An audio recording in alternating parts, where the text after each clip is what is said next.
Hey everybody, this is that drummer guy Josh Runquist, and I'm here with Curran Reynolds, the drummer of Today is the Day, who's about to be headlining here at the Triple Rock in Minneapolis, Minnesota. How's it going? Good. Thanks for having me, Josh. I'm glad I could do it. Like I was saying before this interview, I've been waiting a long time to see you guys, and I'm glad I could finally see you on this tour, no less. Yeah, definitely. It's an awesome tour. We're about 5 weeks into it right now. We got about a week left to go. The package is awesome. It's Fight Amp, Ken Mode, Black Tusk, and Today's the Day.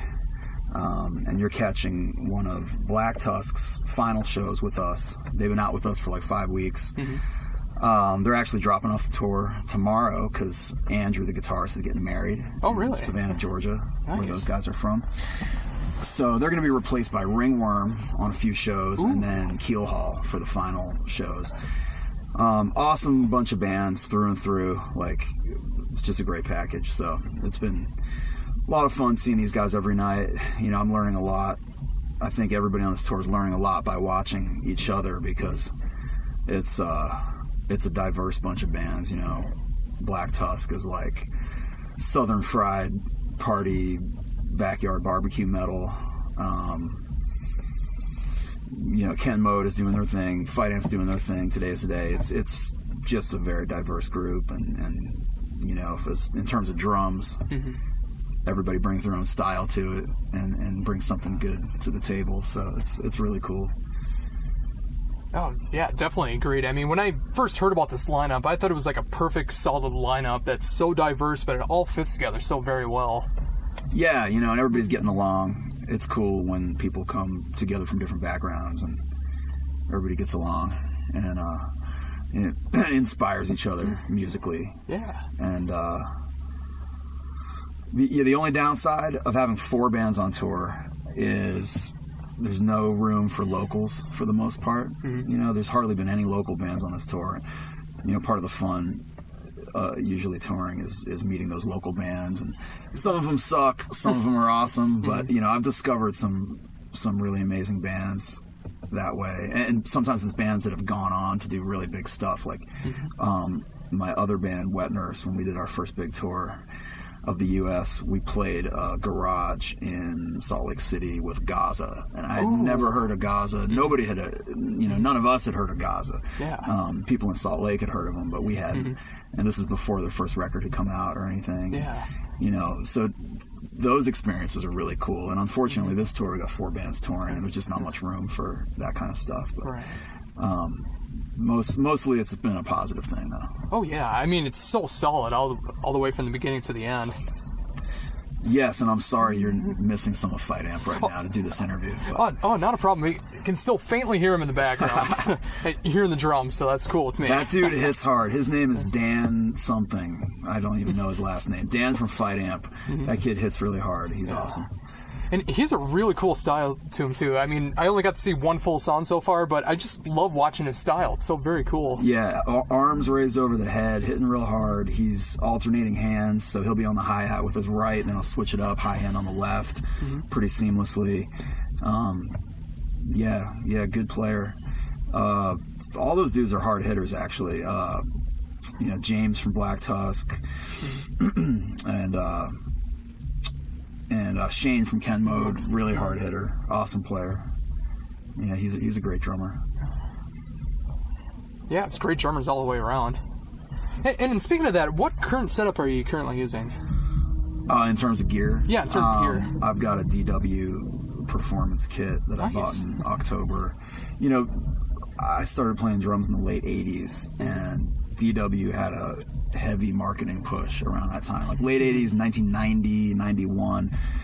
That's when I was really getting into music and playing music, and DW was going for it with their ad campaigns at that time because, you know, growing up, it was instilled in me that DW was what you wanted to play. That was some of my favorite drummers at that time, like Steve Perkins from Jane's Addiction and guys like this.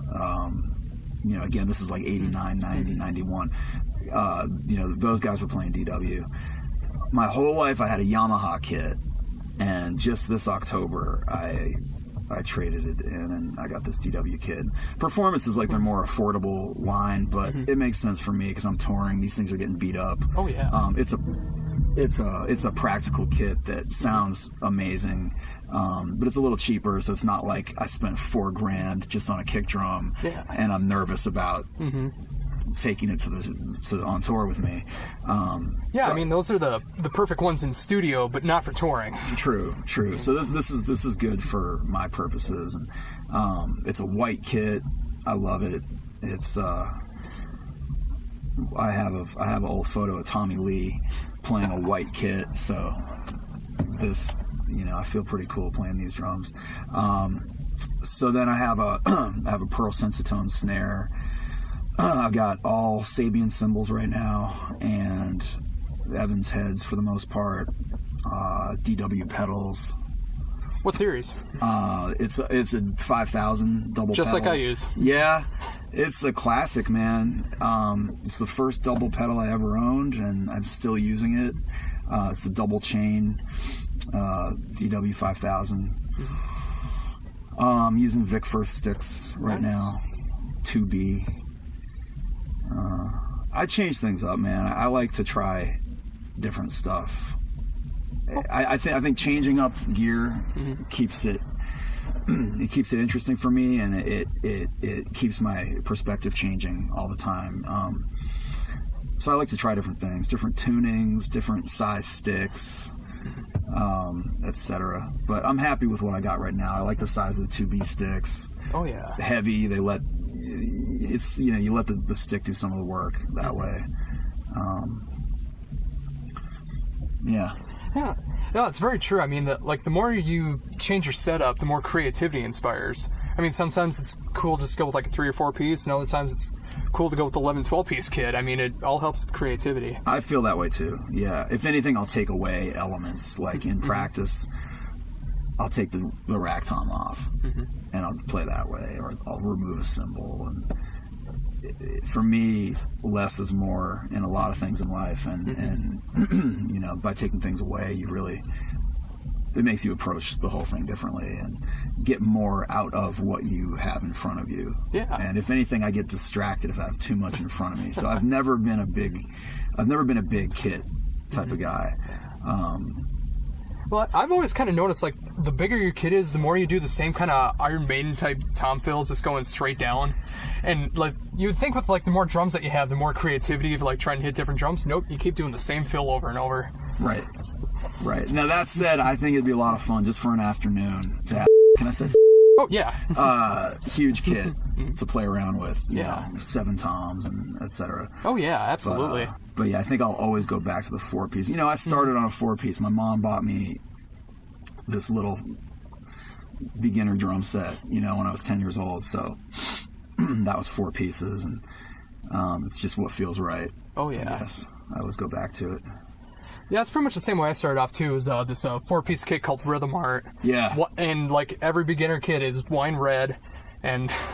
I had a black Percussion Plus kit, camber cymbals, but little by little it's my mom nurturing my thing, and she would introduce newer, more expensive elements. Like I got a really nice throne. So I had the shittiest drum set, but I had a really nice throne made by Pearl. It lasted me like 15 years. And, then a new floor tom, and then like one really nice cymbal, and little by little it grew, and I started buying stuff for myself a couple of years later, and just went from there. And then I got that Yamaha kit I mentioned, and that lasted me my whole life up until October, and I got the DWs. Oh, very cool. Yeah, actually, my first kit when I was learning drums through high school was Yamaha Power V. 5-piece kit. But those are not bad. Yeah. Those are not bad kits. Although what kind of was, because it had like these giant towels on the inside of the toms, so there was like 0 ring. It might as well have been cardboard heads on them. Right. But when you're learning through high school, I mean, there's only so much you can do through it. But I loved playing those things because it was drums. And then eventually I started going through Tama kits and Pearl kits and everything else. And I might be upgrading pretty soon. I'm kind of thinking between Yamaha or DW right now. Well, those are the 2 brands that I've used and I have the most experience with. Of course, I've beat around on other brands, playing other people's kits or playing live where you're playing house kits. But, but Yamaha and DW are the two brands I have most experience with. That's tough. What are you choosing between specifically? Well, pretty much since I was 16 now, I've been a pro guy. Pretty much all those years, like a pro export. Like it was either the giant deep 80s toms, like a 14x12 rack tom. Yeah. And then a few years later, I was lent a nice black double bass export kit with like more sensible sized toms and everything, and I just gave those up a few months ago to go back to my red kit with the giant toms again. So I'm messing around with that, but I've heard great things about Yamaha. I dig the sounds of DW. Yeah.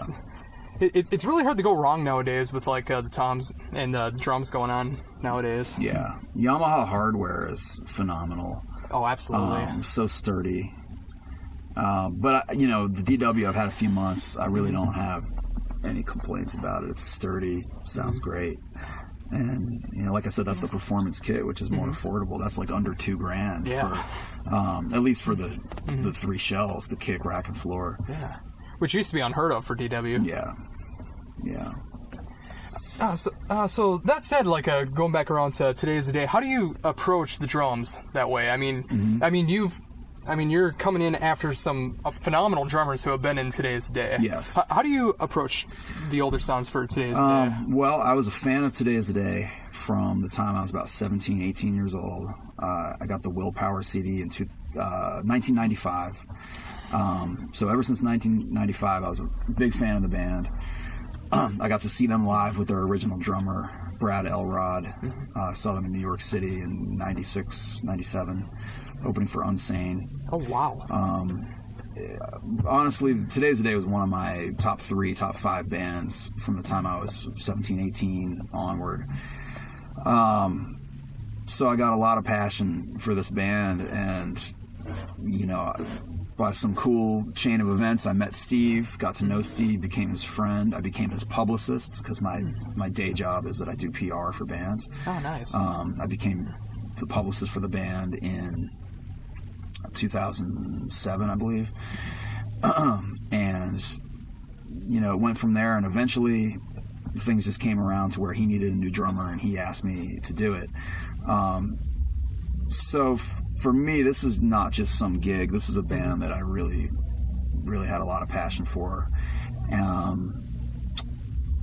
So it's a good question, man. I mean, there's been so many drummers in the band. You have Brad Elrod, who's the original drummer. He had his style, which is totally off the wall. He's like no one else.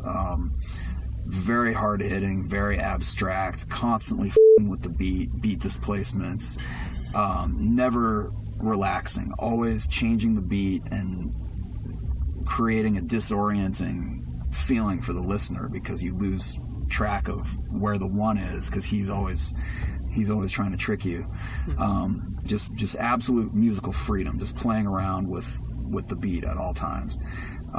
Very hard hitting, very confident, awesome player, big inspiration to me.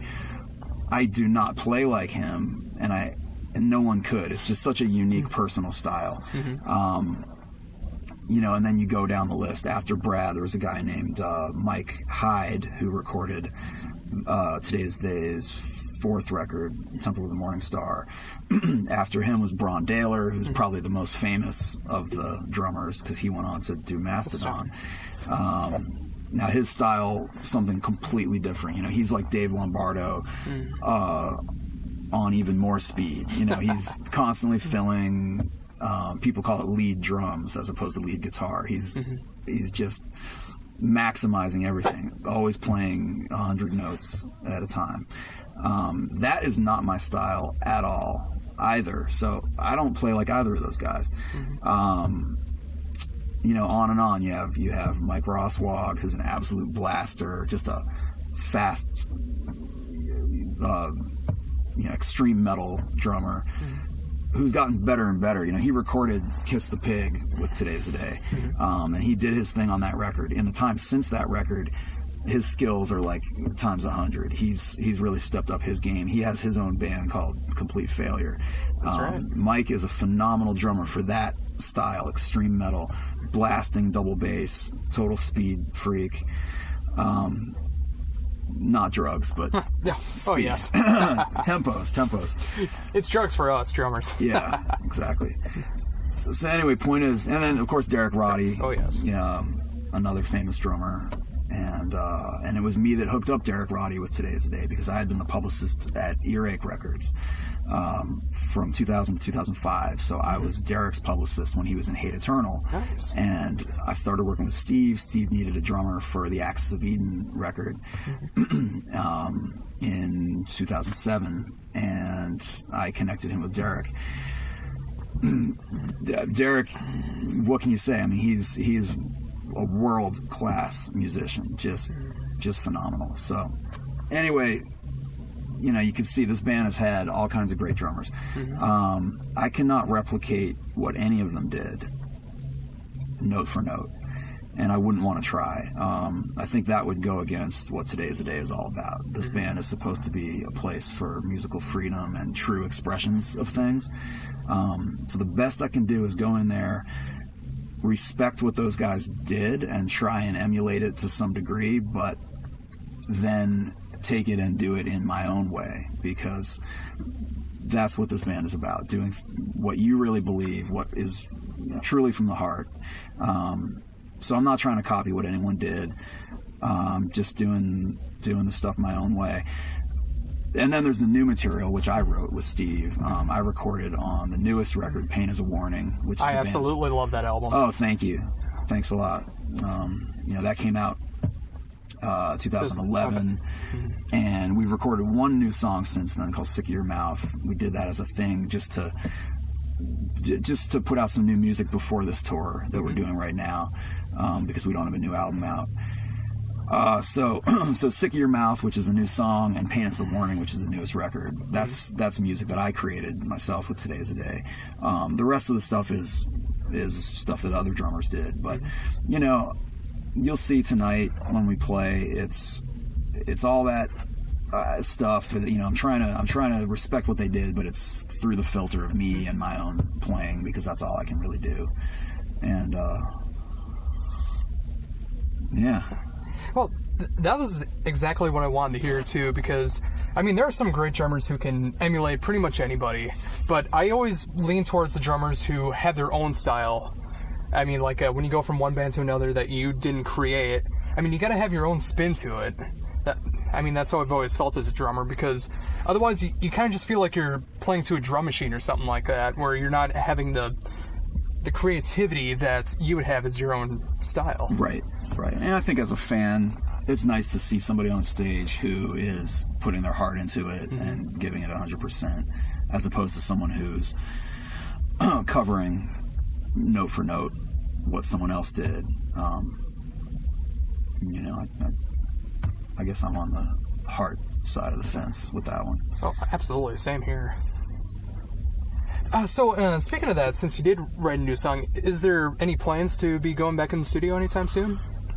Yeah, definitely. We're working that out now. I think when we get back from this tour, that'll be a time to finish writing Awesome. the new record and figuring out what we're going to do for the release of that.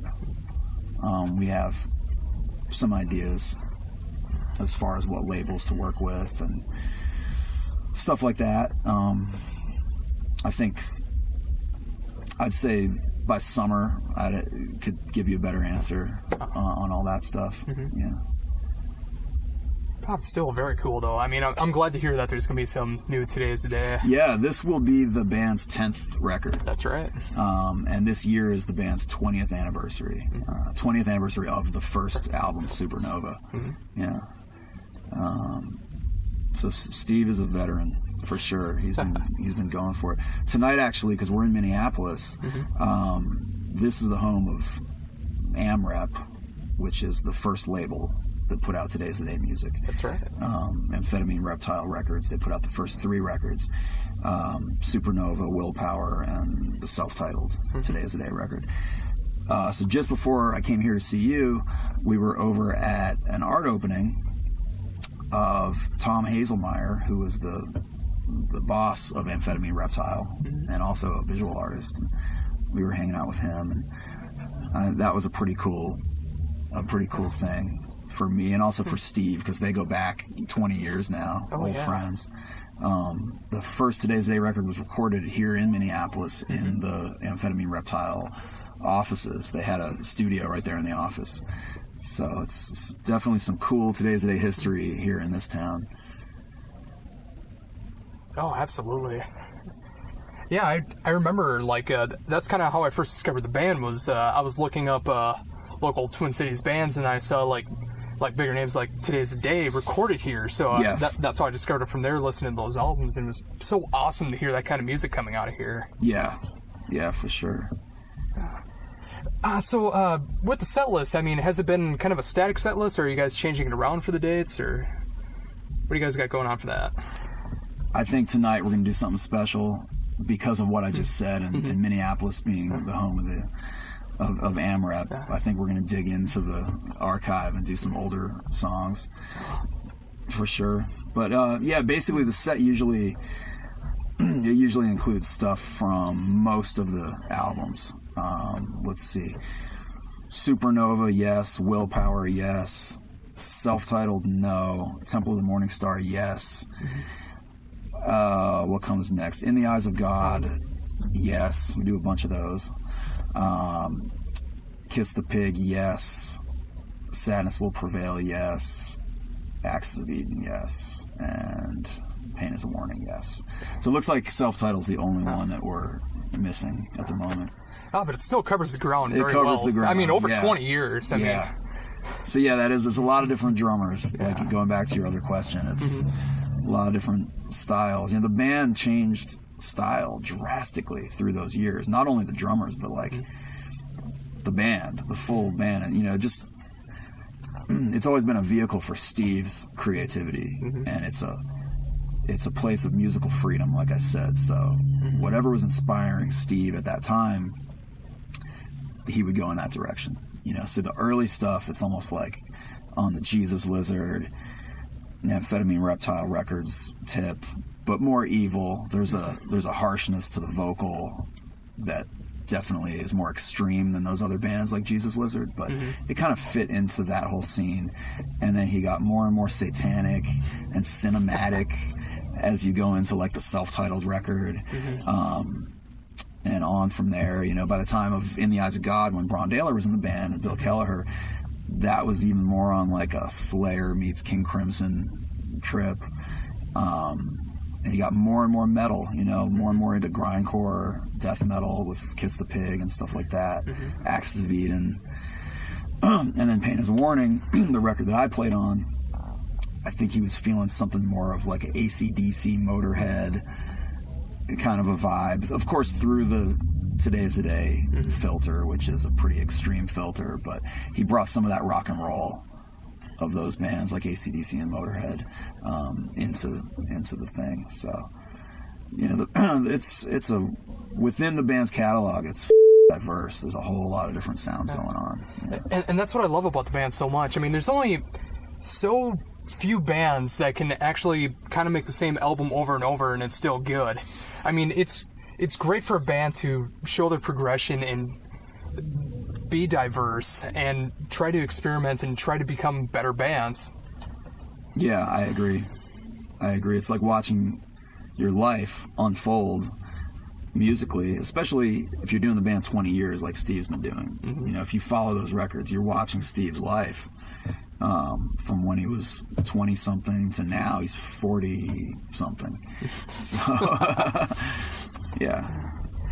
Yeah, I can't imagine for 20 years putting out the same album over and over. I mean, after a while, it just wouldn't be fun anymore. Right. I mean, you have bands like Motorhead who are pretty good at that. Oh, yeah.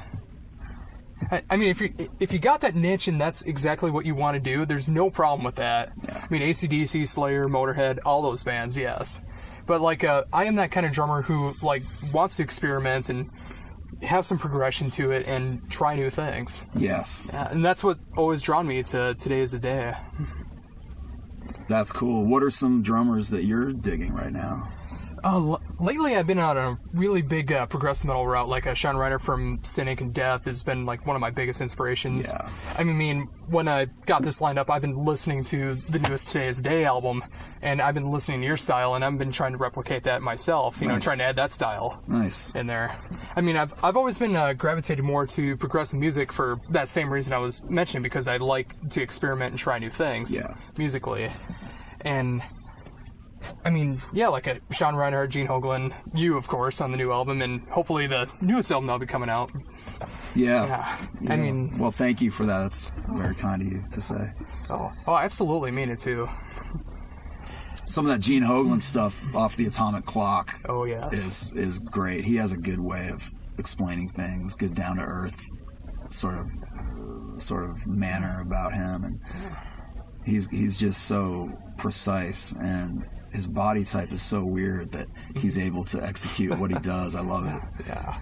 Yeah, I mean, so ambidextrous too. I mean, I mean, I'm a right-handed drummer, so I'm so used to playing like this on the hi-hat and playing like that on the ride. Like him is like that. Yeah, I like that. Yeah, I do too. I mean, I've been trying to replicate that myself, but since my left hand is a little weaker, I'm trying to work on that. But you know, watching Gene Hoglan, for example, I mean, it's been helping me to try to be able to pull that off. Yeah, I agree. You know, my left side is weaker by far. I didn't realize how bad the gap was between left and right until I really started attacking that issue. And, you know, but I think it's, for any right-handed person, it's just the way it is. You really have to work at that, because you've had your whole life of having the right side lead the body in everything you're doing. And it takes a lot to bring the left side up to speed, you know. Oh, very much so. Although the one thing that does help that I was doing blasts, I mean, it helps because like it's almost like doing ride or hi-hat patterns on the snare. Sure. So it does help with the lead patterns in that way. So, has there been any new music that you've been listening to lately that you've been inspired or just enjoying? You know, the last 5 weeks, it's been these bands on tour. This is the music I've been hearing pretty much nightly. And there's nothing wrong with that either. I mean, it's a great lineup. It's a great lineup. I tell you, the Ken Mode stuff is badass. And that's a band I'd heard of for years, but, you know, I only really got to know them on this tour. And, yeah, in fact, we have to end this interview and get back in there. So that you can see. Yeah, I got to see him again. So you can see Ken Mode, because it's definitely worth it. Yeah, I saw him with Revocation a few months ago, and they just put on one hell of a live show. Okay, good. So you're familiar with what they're doing. Yeah. You know, I'm a publicist for bands, so I am lucky I get to work with some really phenomenal bands, you know. Just off the top of my head, in the last year or two, Graf Orlock, Ghost Limb, Old Wounds, Globe and Beast, just some killer bands, and you know, the list goes on and on. But outside of metal, outside of hardcore, I've been listening to 9 Inch Nails, Pretty Hate Machine. So that's not new. That's old. Oh, yeah. You asked about new bands. I just mean like music in general. I mean like what's going through your mind right now. Okay, so wait, let me pull out the phone. I'll tell you. And this is a playlist of albums I put together just for this tour. So nice. Let's see what's on it.